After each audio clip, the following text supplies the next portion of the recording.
Medina শরীফের সমস্ত মাজারগুলোকে ধ্বংস করে দিয়েছিল। ঠিক একইভাবে আমরা দেখতে পাই 1971 সালের পর থেকে 2024 সাল পর্যন্ত এইখানে আওয়ামী লীগ শাসন করেছে, বিএনপি শাসন করেছে, জাতীয় পার্টি শাসন করেছে, অন্যান্য সরকার শাসন করেছিল।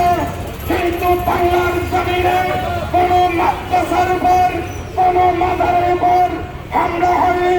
কিন্তু 24 সালের আগস্টের পরে সেখানে উত্থান হয়েছে। সেই গণঅভ্যুত্থানের পরে বাংলার জমিন থেকে 90টি বাজার পুলিশাত করে দেওয়া হয়েছে। আমরা বলতে চাই, সুন্নি জনতা আমরা ধরি না, ধরলে মোরা ছাড়ি না।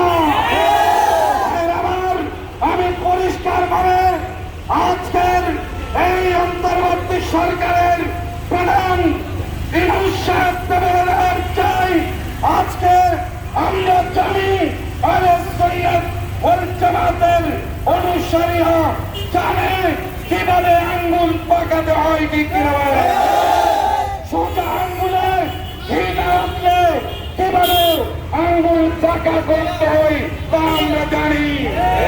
ইনশাআল্লাহ আমরা সুস্থ সুন্দরভাবে আমাদের প্রতিবাদ জানিয়ে যাচ্ছি।